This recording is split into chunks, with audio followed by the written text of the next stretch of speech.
And so hello, welcome to the Ethereum Engineering Group meetup. This is Peter Robinson here. We've got Ali, who is going to talk to us about IoT and blockchain. So welcome, Ali. Do you want to briefly introduce yourself before you share your slides?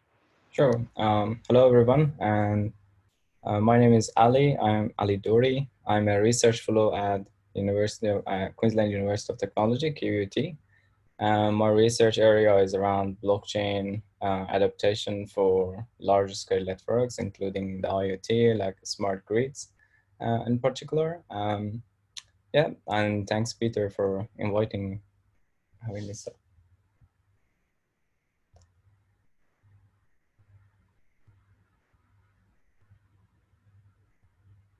So shall I start, Peter? Yes, please. Yes, please share your screen.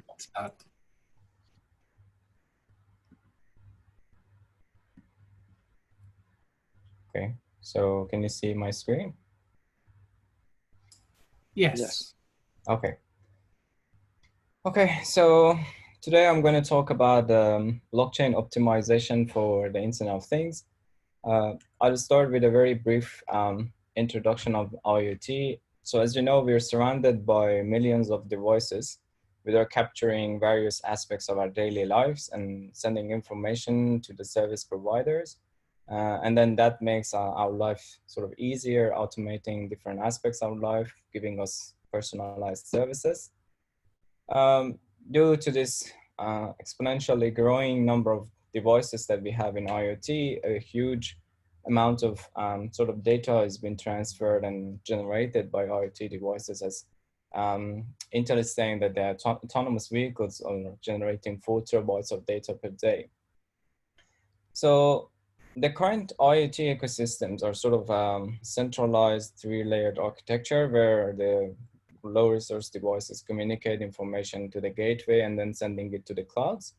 But these solutions have some limitations. And the first and one of the most important ones is centralization.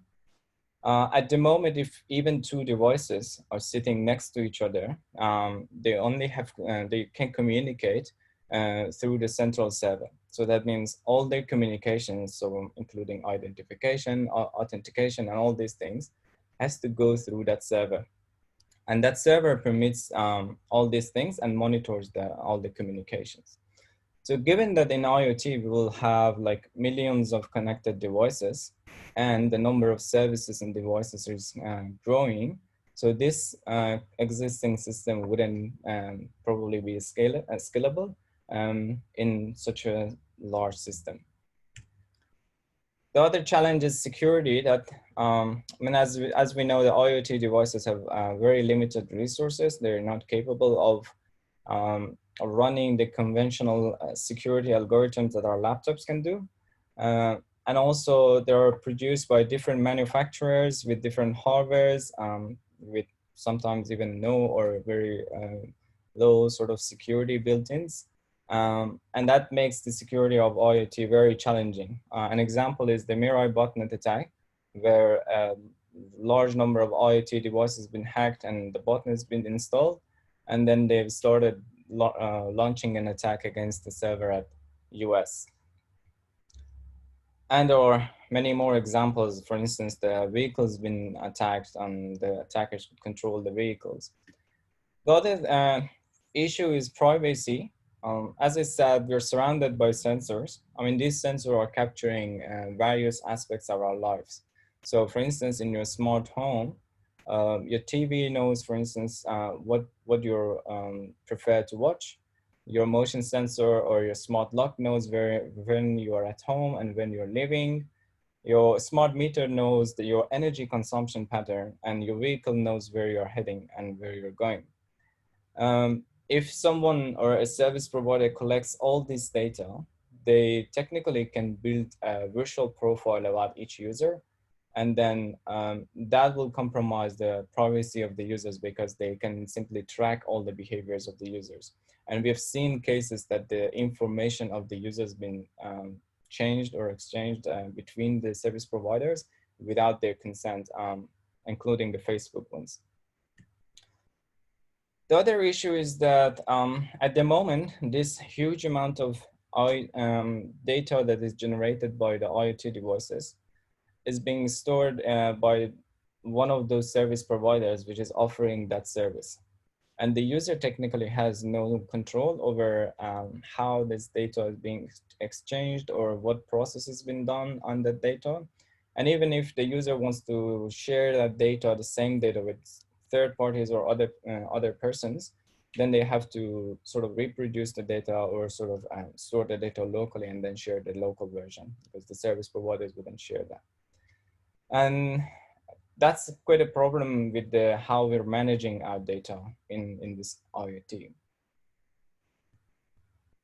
So as the talk suggests, so we were saying that the blockchain can be a solution for some of these challenges.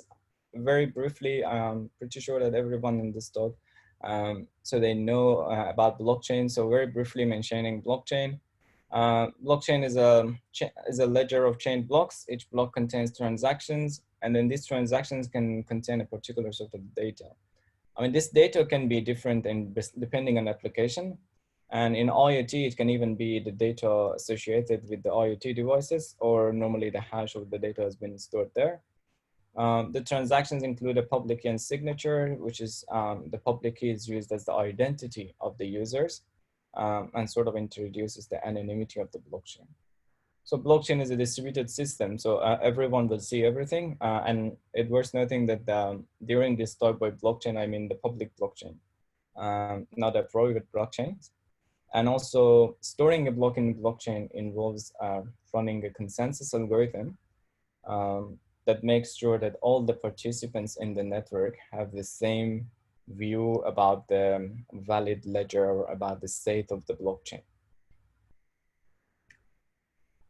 What features makes blockchain interesting in IoT? So these are, I mean, there are quite a lot of features, I mean, including the distributed nature of blockchain. As I said, the centralization of IoT wouldn't scale. So thus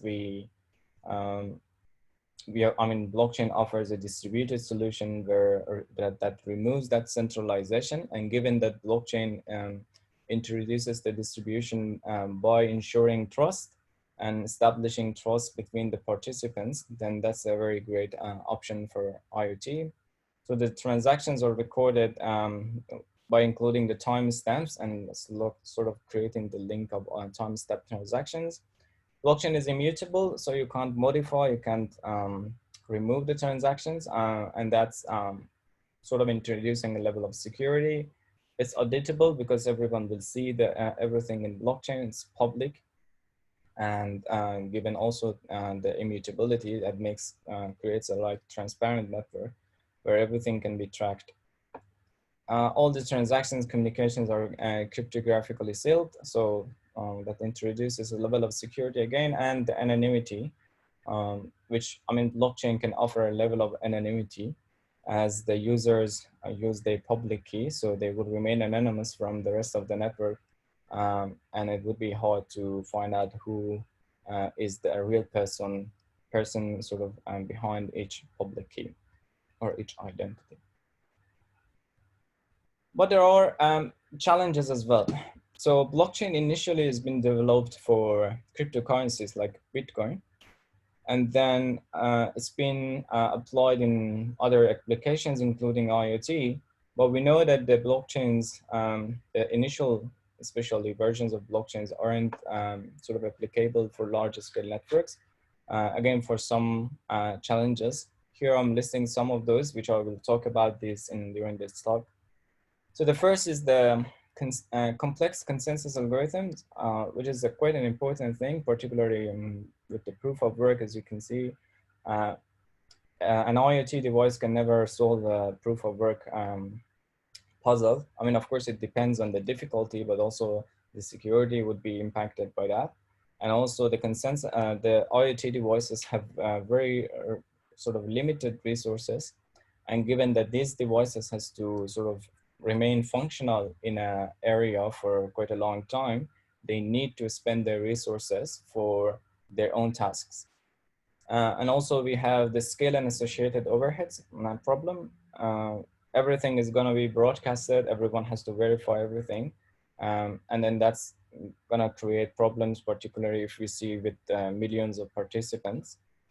Latency involves in storing a transaction and receiving the confirmation. So assume that you're using a smart lock at your home, and then you're using a blockchain-based system. When you click to open the door, it takes 10 seconds to open the door, and that's not a proper thing in IoT. Because in IoT, it's like a real-time system, and that the users need to receive services in almost real time. The existing blockchains also suffer from limited throughput. The throughput is like the total number of transactions that can be stored in blockchain. And that's limited. I mean, of course, there are some improvements, but considering IoT with millions of users, so still that would be limited throughput. Storage is another issue because, I mean, as you can see, the size of the current Bitcoin blockchain, I think it's about 270 gigabytes something.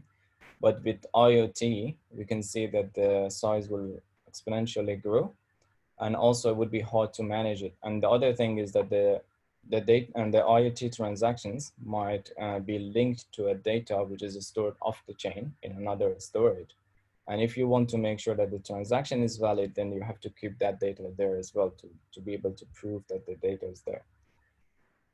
Immutability and privacy. So immutability is a good thing from one aspect. The other side of it is that it creates some issues with the privacy. So if your transactions are going to be there in blockchain forever and you can't control that, then there would be a risk for privacy because there would be lots of information, historical information about you out there. And then the malicious nodes can try to classify these transactions and identify you based on those, which I will explain later. So I'll start with explaining one of our research, which is called Scalable Blockchain LSP. For IoT, the main aim is to reduce the overheads and particularly packet and computational overhead associated with blockchain. In LSP, we are saying that all the participating nodes, including the IoT devices, gateways, service providers, and cloud storage, forms an overlay network. So this overlay network is technically an overlay network built on top of the P2P network where they can communicate together.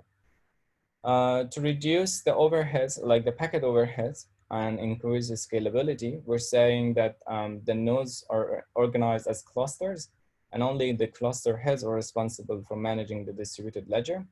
So here we are also using distributed clustering algorithms. So there's no centralization involved in these steps.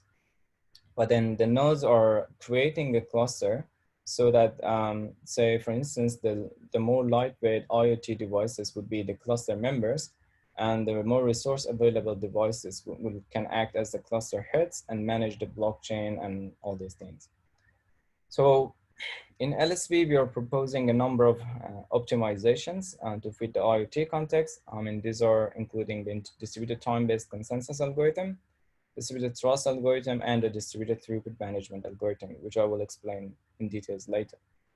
So, but before going to that, let's talk about some of the fundamental concepts in LSP.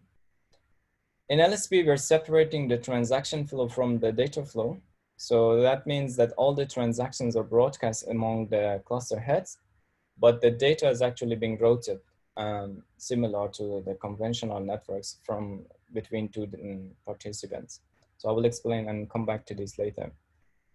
So IoT devices might store the data off the chain because it's not sort of scalable to store the data in blockchain. That off-chain storage can be cloud storage or local storage. And also we are defining a concept of overlay block managers, which technically are the same as the cluster head. They're responsible for managing the blockchain. So they're the only entities who are managing the blockchain, and by generating, verifying, and storing the transactions and blocks, and by conducting access control. But what is access control? So as you can see here, I mean, it's a very high level overview of block as LSP. So these low resource available devices, or the IoT devices, are connecting to the OBM or the cluster head. And then the OBM is technically the only party who receives all the blockchain transactions. So how can this device be sort of connected or be communicated by other sort of participants in the cluster in the blockchain? So this device can define or authorize some particular public keys to send him transactions, and that's defined by using access control list that is defined in OBM. So each OBM maintains an access control list, and that authorizes the other other overlay nodes to connect to these devices or connect to the cluster members. So the first optimization proposed in LSP is the distributed time-based consensus algorithm. So based on this, each OBM is permitted to generate one block per consensus period. And that consensus period is a time. For instance, it can be 10 minutes, similar to Bitcoin block generation. So that means during each consensus period, each of the OBMs is allowed to generate one block. In order to make sure that there is no sort of collision between the blocks that have been generated by the OBMs and they are not generating a block at the same time simultaneously. So we're introducing a random waiting time. So whenever an OBM collects enough transactions, it will generate random waiting time and wait for that time. And then if it doesn't receive a new block that consists all those transactions, then it will generate a new block. So we are enforcing these rules by neighbor monitoring algorithms. So the simple explanation is that assume that this node is malicious, it creates 3 blocks with the consensus, with the sort of time period is 1 minute, and then the consensus period is 10 minutes. So that means it technically is allowed only to generate 1 block per these 3 minutes. So when it sends these 3 blocks to the neighbors will monitor that when was the last block that this same OBM has generated, and if 10 minutes has been sort of passed since that time. So because that's not applicable for these two, say they would reject these 2 blocks and then only broadcast the first block, which has been accepted by the ledger. So we also are proposing a distributed trust algorithm, basically in conventional blockchains. So when you're going to verify a new block, you have to verify all the transactions in the block. And that's going to be computationally demanding, particularly when we have a significant number of blocks because of the high throughput of the network. So then based on the distributed trust, the portion of the transactions that are verified in new blocks reduces as the OBMs build up trust on each other. So assume that, we are using 2 sort of evidences. Assume that OBM1 is received the block from OBM_X. So OBM_Y has direct evidence against X if OBM_Y has previously verified some blocks which have been generated by X. And that's counted as a direct evidence. An indirect evidence is OBM_Y received in a block that has been verified by Z, but not Y itself. And then in this case, we're saying that the Y has indirect evidence against OBM_X. So we are defining a trust table based on the direct and indirect evidence. So the direct evidence has the highest weight. So if there is direct evidence, they would disregard the indirect ones. But if there's no direct evidence, they will consider the indirect evidence. So if there's direct evidence, say for instance, OBM_Y has previously verified 10 blocks generated by OBM_X and was successful. So now instead of verifying all the transactions in that block, it will verify 80% of randomly selected transactions to make sure that actually those block is valid. And if that 80% is valid, it will consider the block as valid. So as you can see, the lowest number is 20%. This should never be like 0 or close to 0 because the OBMs might change their behavior, and it's vulnerable against on and off attack where an OBM acts honestly, and when it gathers it's now trusted in the network, then it will start to act as a malicious node and storing fake transactions. I'll come back to this when I discuss about the evaluations and attack securities. The other optimization proposed by LSP is a distributed throughput management algorithm. Based on the DTM, the network is measuring a utilization metric, which is the total number of, here N is the number of nodes in each cluster, R is the rate in which they are generating transactions, Tmax is the the total number of transactions that are stored in each block in the blockchain, and M is the number of OBMs in the network. So here, as you can see, the utilization is technically the number of transactions that are generated in the network divided by the number of transactions that can be stored in the blockchain. So we're saying that this always needs to be within a period of like alpha min and alpha max. This can be technically like 0 and 1 or any other values. And assume that this value exceeds alpha max, then that means the network is generating more transactions than what the OBMs can store in the blockchain. In that case, the OBMs have two options. The first one, and the first thing that they are doing, is that they tune the consensus period. They agree on a new consensus period in a way that this, again, will match and will be valid. So this technically means that they're reducing the consensus period. Say that, for instance, in the past, it was 10 seconds, and in each 10 seconds, they're allowed to generate one block, but now they're changing it to say 5 seconds. And now in each 5 seconds, they would be allowed to generate one block. So that means technically doubling the throughput. But there is a minimum value defined for the consensus period, and that's based on the end-to-end delay in the network. So we need to make sure that actually if we're generating a block, other participants or the OBMs would be able to receive that block before I generate the next block. So that will prevent against collisions and forkings and all these things. So in LSP, we've defined the minimum consensus period as 2 times end-to-end delay in the network. And if that minimum value reached, so the OBMs will start adding new OBMs to the network. So that means then the overlay network is now restructured. New OBMs will join, and then again, they'll make sure that this formula is matching, and they balance the throughput.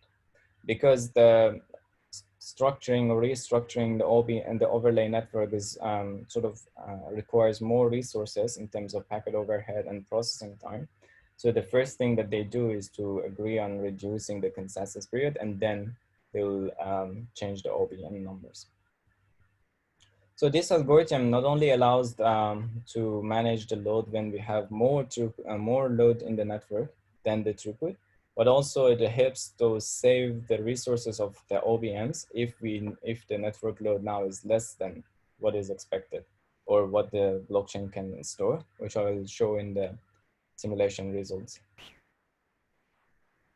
So a simple example of how the transactions are handled in LSP. So assume that this requester is gonna request the information of this smart thermostat. It was creating multi-sig transactions. This transaction requires both the requester and the thermostat to sign this transaction to be considered as valid, and it will send it to its local OBM. The OBM will receive the transaction, will check the access control list to see if the receiver public key is in the access control list. Otherwise, it will broadcast it to the other OBMs. And then the one that finds the match will send the transaction to the smart thermostat. Then the smart thermostat basically will follow the transaction and will send the requested data. As you see, and the data has been directly sent to the requester. And then it will sign the transaction and broadcast in the blockchain. But technically, it's sending it to the local OBM, and then the OBM will broadcast it to the blockchain. Here, I also need to mention that by direct communication, we don't mean that to using the IP communications or something like that. It's basically meaning that it will send it to the local OBM, and then the OBMs apply a routing algorithm, and then this OBM will route the packet to this OBM, and then this OBM will send it to the requester. This is what we mean by direct communication, or directly sending the packets. So some of the results for LSP. So as you can see here, we are comparing the processing time for verifying new blocks. So these are the number of blocks being generated in the network. And as you can see, this is the percentage of transactions to be verified based on that trust table. As more blocks are generated, the percentage of transactions to be verified is reduced because they are building trust on each other. And as you can see, as this reduces, the difference between LSP and the baseline, which verifies all the transactions, increases. So that means we are saving the processing time. But at the same time, we're also introducing a risk that, for instance, a fake transaction might not be captured by the OBMs because, say, for instance, they are verifying only 20%, 40% of the transactions. And what if a fake transaction is included in the rest of the block? So we have evaluated that as well. So we are considering a highly trusted node based on our own trust table, which is saying that 80% of the transactions will be considered valid, and just 20% of the transactions needs to be validated. As I said, this 20% is selected randomly. It's not always selecting not the first 20%. So we can see that at least we need 13 honest OBMs for that trust table to be able to detect that attack. So if only one of the OBMs detect that fake transaction, it will inform the rest of the network, and that transaction and that block has been removed from the blockchain. And also it's like that OBM trust value for that OBM would be impacted by the malicious behavior. The other thing that this diagram is showing is basically the packet overhead, because we have clustered the network, so evidently the packet overhead will reduce. Here is the impact of the throughput. So initially the consensus period was 10 seconds, but then when we increased the number of transactions, so the OBMs couldn't handle those transactions, so they reduced the value of the consensus period. And then you can see that later the transaction number increased, but still they can handle that. But then when the number of transactions again reduced sharply, so they increase the consensus period so that they're not wasting resources on creating too much blocks. And they just generate blocks if it's needed.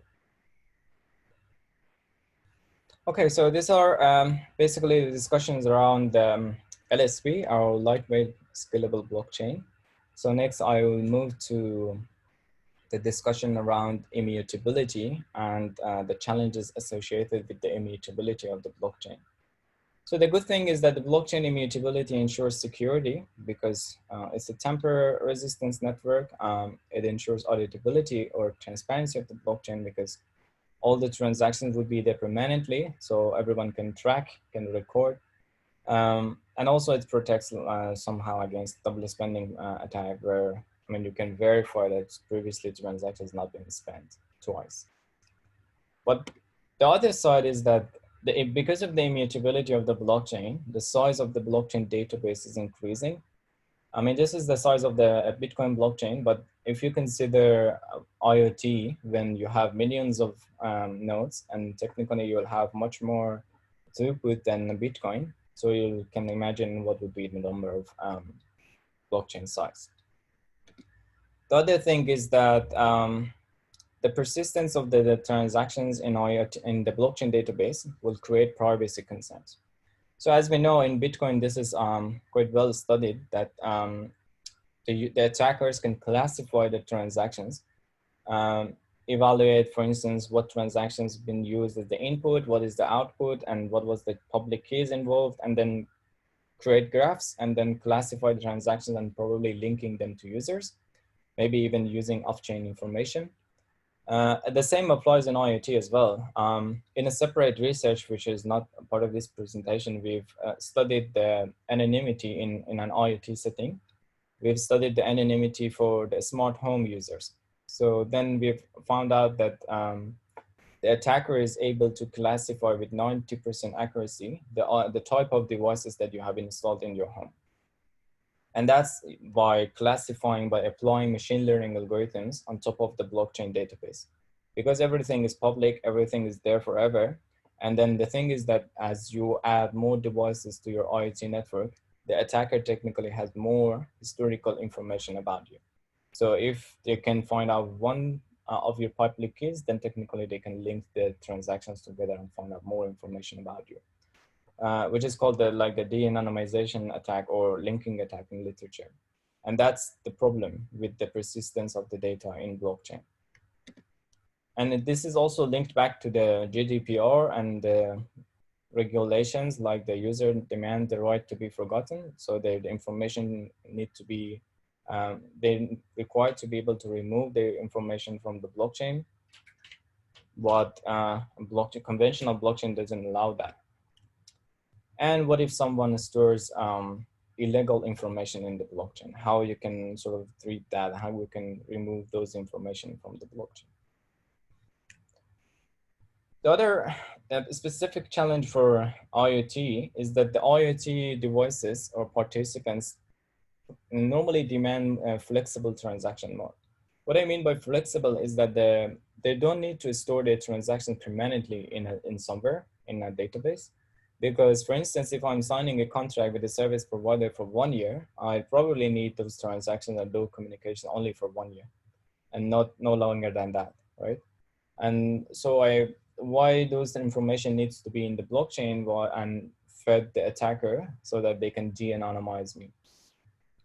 The IoT devices require diverse sort of storage requirements. They require to store their transactions for a particular period of time. They require to be able to summarize their transactions. So by summarization means consolidating transactions into one transaction. So if the transaction is linked to data stored in somewhere, then the user might decide to compress that data to save space.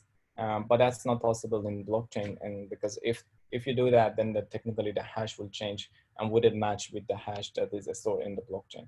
And of course, in some applications, we do need the permanent storage of the transactions. So we have came up with a solution where you can protect the right to be forgotten and also address the challenges that I've mentioned. And we call this solution memory optimized and flexible blockchain, MOFBC. So MOFBC is a sort of a removable blockchain, which allows you to remove your information from the blockchain and thus exercise the right to be forgotten. And given that it allows you to remove information, it helps to reduce the blockchain storage requirements and the cost in managing the blockchain.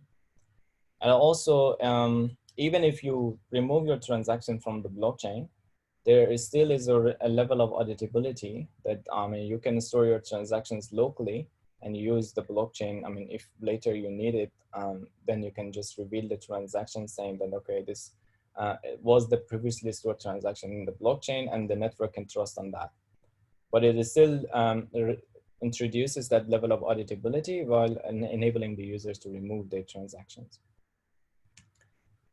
Here is a very high level view of MOFBC. So we have the peer-to-peer network, we have the blockchain layer network. So we're not considering what sort of consensus algorithm you're using and all these things because technically that wouldn't impact MOFBC functionality.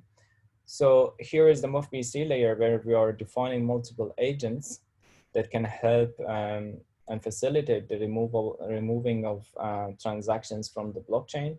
I'll come back to this later and I'll explain some of these agents maybe. The first concept and the most important one is that how we remove transactions from blockchain, but still make sure that the blockchain is consistent. So as you can see in conventional blockchains, the block ID is calculated by hashing the transaction content and the block header. So if you remove a transaction, technically this hash cannot be recalculated, and then that will break the consistency of the network. But in MOFBC, the way that we are calculating the hash ID and the block ID is that we are calculating the hash by hashing the transaction IDs instead of the transaction content. So this transaction ID is something that is already there in all the transactions, and it's technically is the hash of all the transaction content. So that means still the integrity of the transaction is maintained. But if you want to, for instance, in this case, if you want to remove the transaction 2, you will remove the transaction content, but you'll maintain the hash of the transaction. And in this way, this final block ID, they can still recalculate that. And this hash that is still maintained in the blockchain will introduce a level of auditability for you.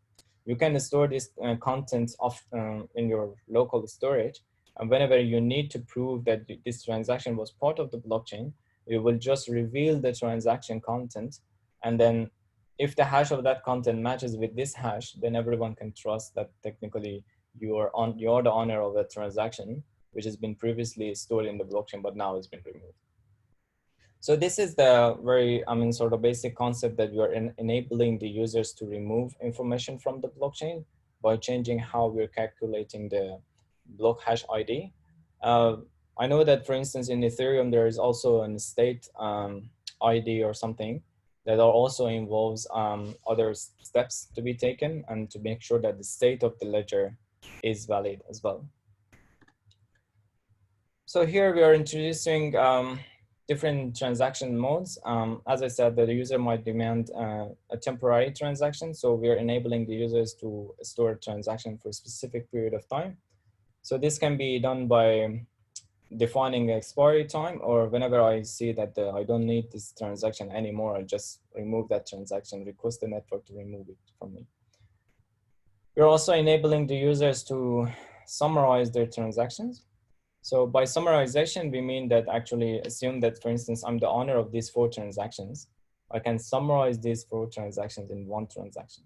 So all the inputs which are not spent in these are the inputs which are coming from outside to these transactions are used as the inputs of these transactions, summarized transactions.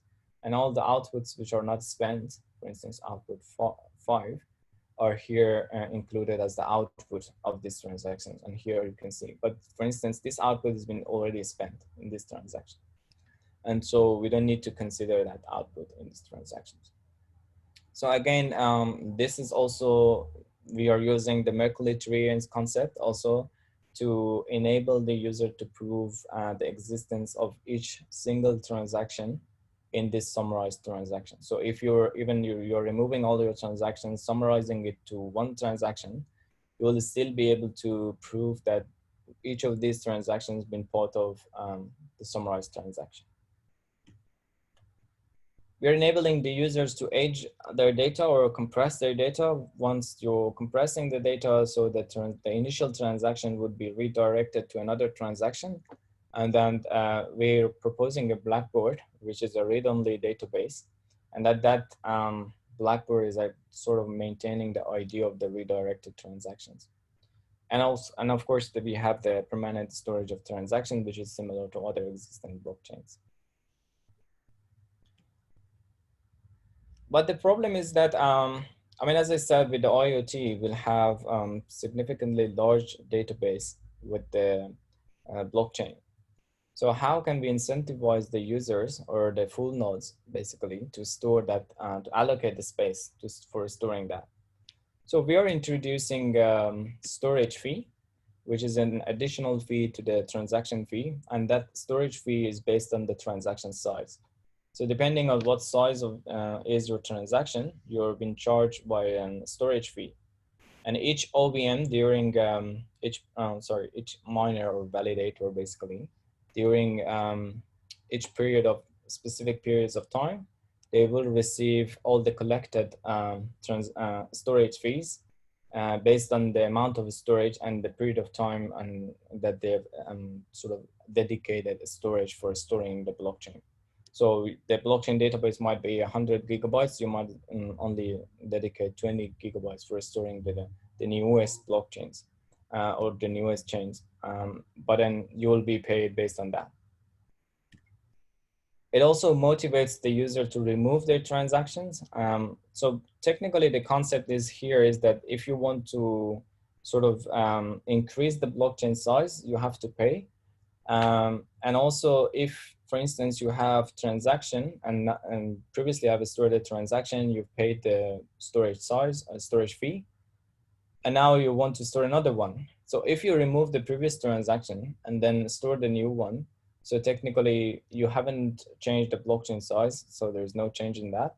One transaction has been removed, a new one is being stored, so technically you don't need to pay anything. So then it also removes, sort of motivates the users to remove their transactions from the blockchain and help reducing the size of the blockchain.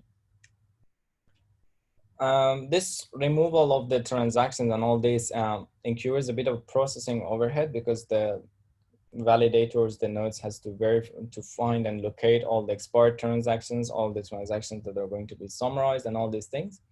So then we are defining a cleaning period that at the end of these periods, all the validators will go back and remove all the expired transactions instead of continuously doing that.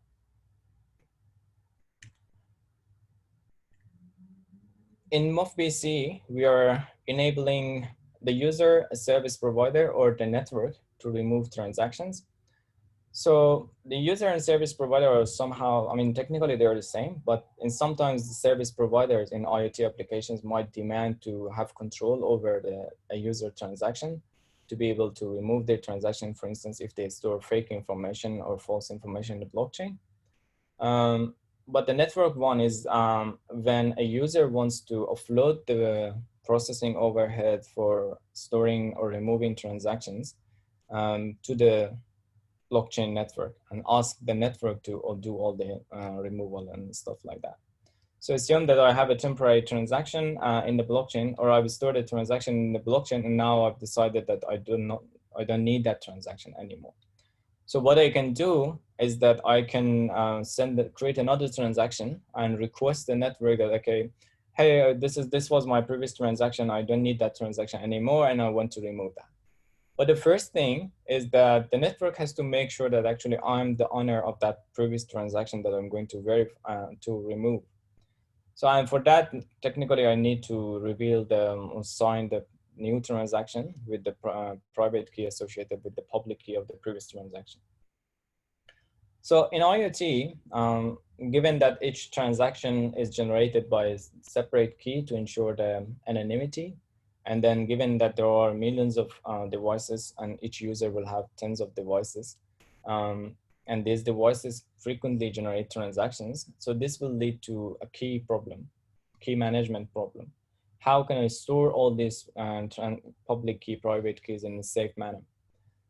So what we are doing is that we are introducing the concept of a generator verifier, which allows the users to prove ownership of a particular transaction by only knowing or storing one public key and one secret value.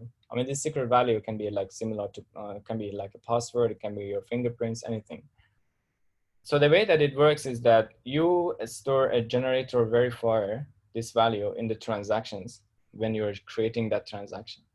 Later, if you want to prove that you're the owner of that transaction, you have to reveal, I mean, this GV has been built by encrypting two values, which one is the previous transaction ID of the same transaction, and the other one is the generator verifier secret. And that's the secret only known by you.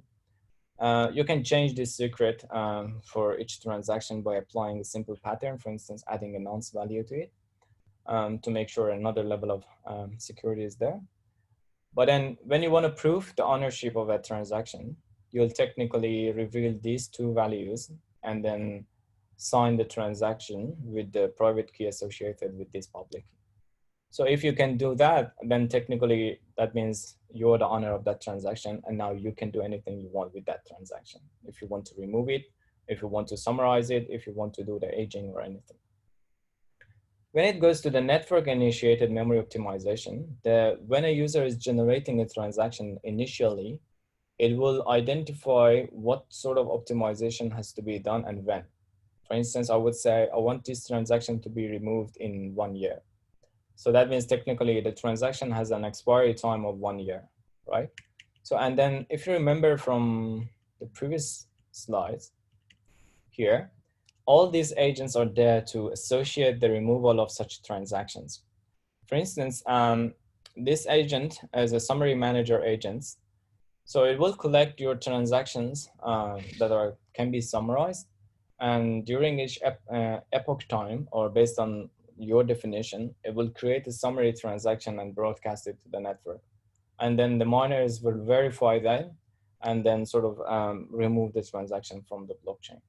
And the same applies for others, right? So I'm not going to go to the details of all these agents, but technically they are doing what you're supposed to do if during the user-initiated memory optimization, when you're using network-initiated memory optimization.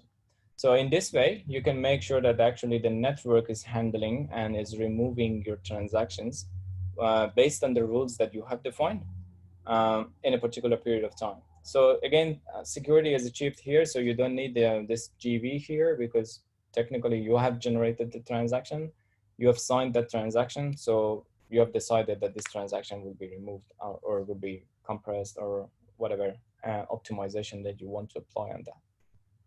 And sort of you don't need to prove again because you wouldn't touch on this again. So a bit of evaluations.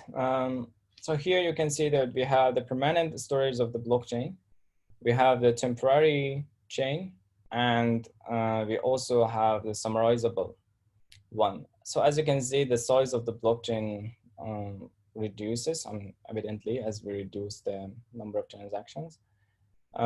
And you can see that the cost that the user also is paying for the transactions. So this is technically the storage cost is also reduced, but you can see a significant reduction in the summarizable one. And the reason is that, for instance, here you've stored initially 10 transactions, and now you've decided to compress all those 10 transactions into one transaction. So technically you've paid 10 transaction fee or 10 times transaction fee. And now you can store 9 more transactions without paying anything because they consolidated all those transactions into one transaction. But then this is not the case for the temporary one, because with the temporary one, you'll need to generate another transaction to remove a previous transaction. I mean, of course, the size is different, but still you will need to have some sort of transactions. I mean, this is the good side of it. The other side of it is the processing overhead, which MOFBC will incur. As I said, all the validators have to go through the blockchain, find all these transactions that they have to verify. They have to again verify that, for instance, you are the owner of this transaction, if the summarization is correct, and all these things. So this will incur processing overhead. And here we've evaluated that processing overhead, and we see that, so of course in permanent one, we don't have any overhead because we don't remove anything. But in the temporary and summarizable one, we have some overheads because you need to remove previous information in the blockchain. You have to locate them and you have to do all the verifications. So we have changed this to $2 based on the cost that they're incurring. And we are seeing that still the benefits offered by blockchain MOFBC is significant in terms of the cost that it will incur in terms of the processing overhead. And that's it. Thanks for your attention. Here is our group website at QUT. So we are working on different projects, including the Scalable Blockchain for Internet of Things. As in this project, we're working on a similar concept that I've just explained, and working in lightweight frameworks. Other frameworks we're working also, especially for blockchain for distributed energy management. And with our other collaborators from UNSW and University of Sydney and Monash University. And also we're working on anonymity of the blockchain, as I said. But this one is particularly for IoT, where we are studying how the users can be de-anonymized in a blockchain-based IoT system. So thanks for your attention. And if you have any question, just you can ask here or maybe email me, and your information about the future talks that we are looking forward to it. Thanks, everyone. Thank you. Thank you, Ali. That was really good. So do we have any questions?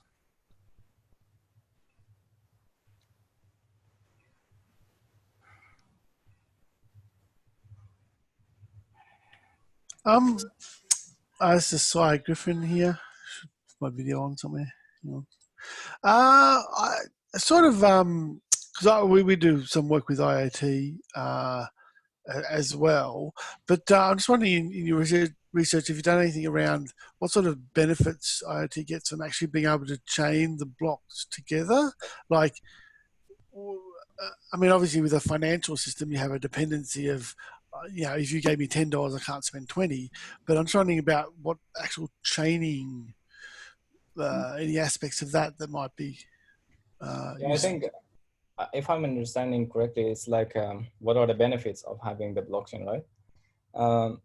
So I think one of the I agree with the fact that the blockchain in IoT is different with the blockchain in cryptocurrencies. As we said, in cryptocurrency, we need the complex consensus algorithm to make sure to prevent the double spending attack. But technically in IoT, that's not normally applicable unless there is some assets to be transferred. And in most of IoT applications, we just want to store the communications, validate that, and all these things.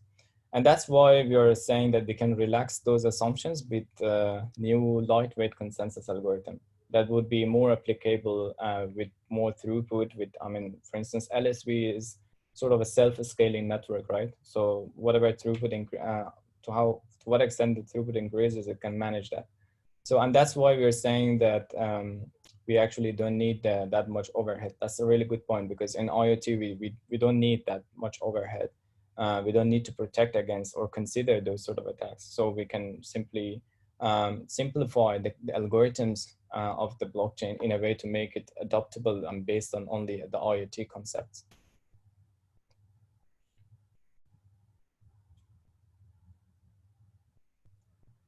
Thanks.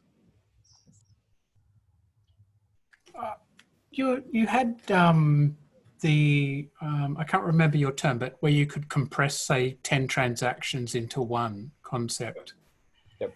So if those transactions relate to, say, some, I don't know, IoT camera that's taking photos, surely each transaction has got some real information in it that you need to keep. So how does, am I wrong, or how does compressing work there? Yeah, definitely. I mean, you're right. So definitely that transaction has some value that initially have generated that. The point is that, for instance, maybe after 6 months, I don't need to have all this information available in blockchain. So what I can do is that I can store all this information locally, for instance, and then all these transactions, and then summarize them in the blockchain in one transaction. And still I would be able to, for instance, say that this is like the camera information. I would still be able to prove that this one was part of the blockchain that now has been removed. And then, but I can remove it from the blockchain and keep it locally because of to make sure that the blockchain size is not there, is not increasing, or the privacy, my own privacy. So I wanted this to be consolidated in this transaction so that the attacker couldn't classify those transactions, and also want to, as you said, keep a level of auditability. But this normally will apply when, for instance, a particular period of time has passed, that you probably see that now I don't need to store the full transaction in the blockchain, but probably I'm referring to that transaction less frequently than the new transactions. Yeah, okay. Yeah, that makes sense.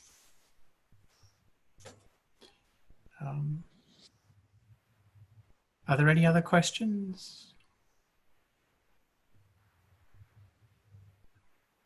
All right, well, thank you very much for your talk today. And yeah, thank you. Thanks, everyone. Thanks for joining. Thanks, Ali. Good one. Thank you. Bye. Thank you. Bye. Yeah, bye-bye. See you Bye. later. Bye. See ya. See you. See ya.